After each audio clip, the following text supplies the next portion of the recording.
各位網友，Meta 而家面對嘅唔係一單普通賠錢官司，而係整個社交媒體商業模式被各國政府重新審判。美國接近全國州政府同 Meta 達成和解，要求 Facebook 同 Instagram 對18歲以下用戶加入，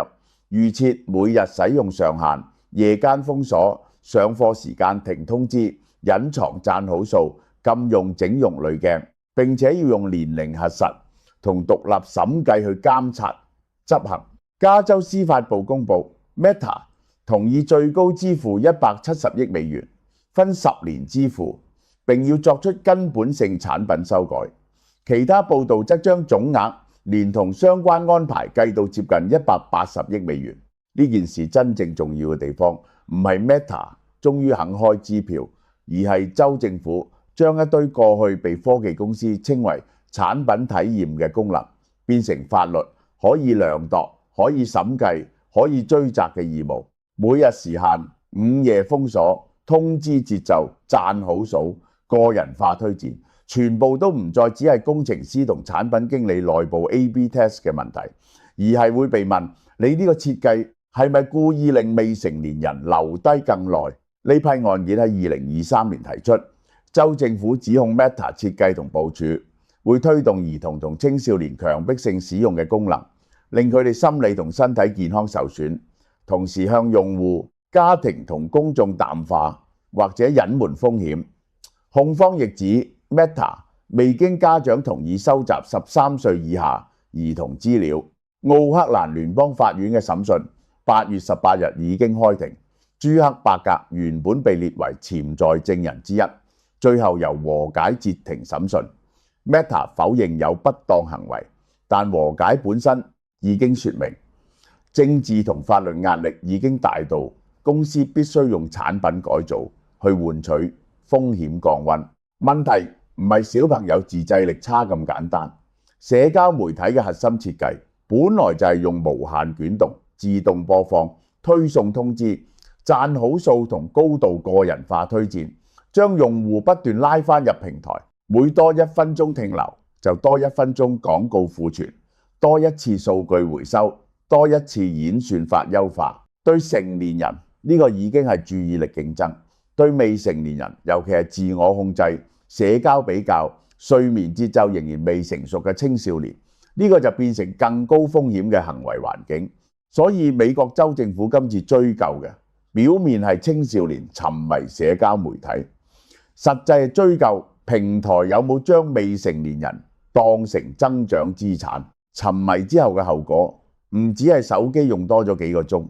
而係讀書效率下降、睡眠被打散、家庭衝突增加、同學之間嘅比較同焦慮放大。過去平台最常用嘅講法係家長可以設定，用戶可以關閉，青少年應該學識管理自己。但當預設本身係向沉迷傾斜，所謂選擇就唔係公平選擇，而係公司先設好陷阱，再叫用戶自己爬返出嚟。更大問題係呢個唔係美國單一事件，而係發達國家共同出現嘅監管潮流。歐洲其實更加犀利，歐盟委員會今年7月已經初步認定 Meta 旗下 Instagram 同 Facebook 可能違反數碼服務法。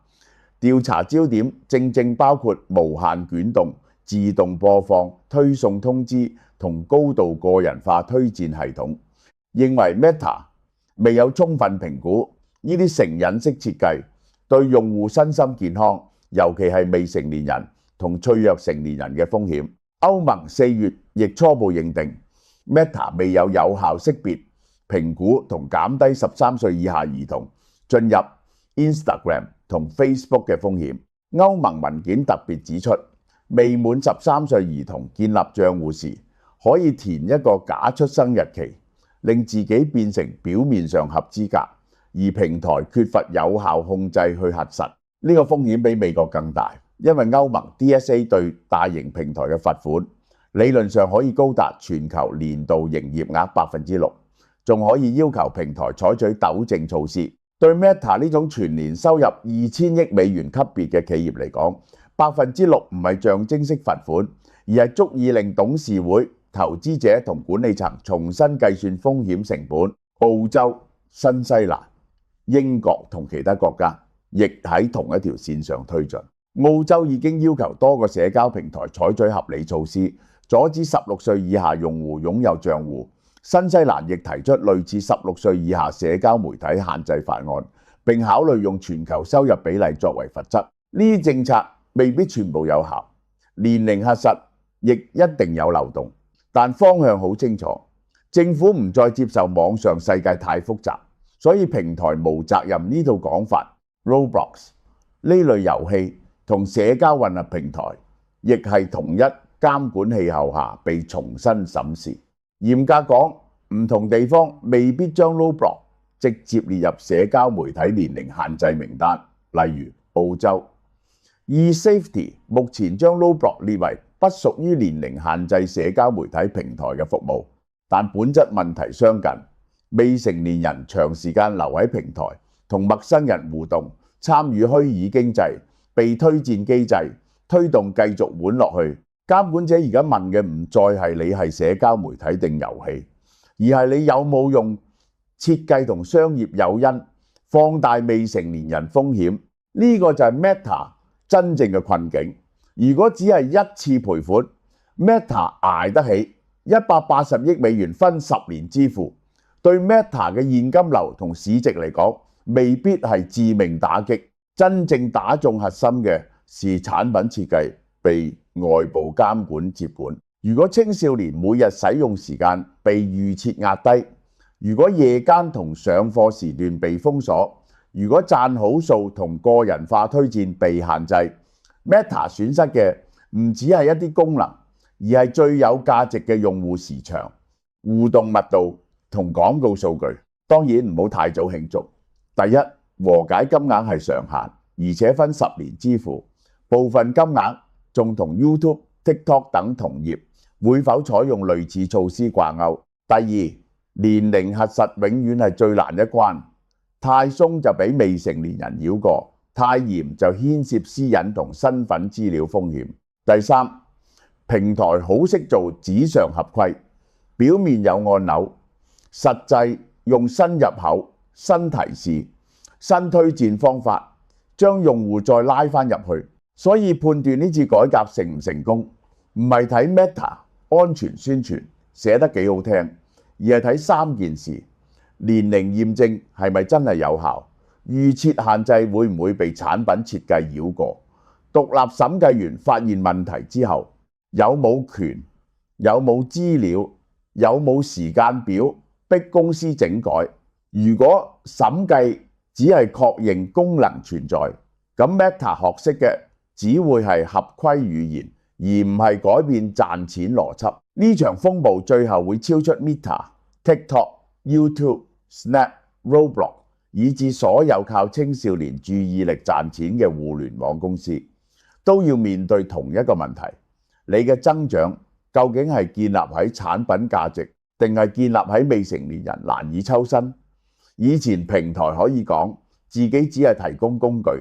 後果係用戶選擇。今次美國州政府同歐盟嘅邏輯係調轉過嚟，既然工具係你設計，推薦係你調教，通知係你推送，沉迷就唔可以完全推俾家長同小朋友。Meta 面對嘅困境唔係賠幾多錢，而係全世界開始質疑用未成年人停留時間做增長引擎，呢門生意仲可唔可以照舊運作？如果監管真係落地， Meta 要犧牲一部分青少年互動去換取法律穩定。如果監管落唔到地，下一輪官司、歐洲罰款同政治壓力只會更大。最終要睇嘅唔係 Meta 承諾咗乜，而係由邊一日起佢真係再唔能夠用舊方法賺青少年嘅時間。呢條片就講到呢度。好啦，嗱，喺8月29號、8月30號就請大家食呢個唔係簡單嘅試食啊！呢個係呢個放量試食呢一個盤菜啊，唔係俾個杯仔嚟啊，俾個碗嚟食去夾，成個盤菜擺喺度。呢個係2段盤菜，就係12點到2點食一個盤菜，5點到6點半食第二個嚇。喺2個門市部嗰度，九龍灣同埋荔枝角，呢個就係生生益生菌，當日係有限時優惠嘅。你係買乜嘢呢？買2盒新增益生菌396蚊，送乜嘢俾你呢？你嚟試食呢，一定有優惠俾你啊！就係送一個 MLN Collagen， 送2盒 Form Bio 嘅 CCA 果汁，然後再送瘦身咖啡嚇。禮品總值1512蚊，你買2盒生生益生菌啫。我哋啲生生益生菌咧已經好平呢個，然後咧送1盒 Collagen， 呢個係2盒果汁同埋1個瘦身咖啡俾你。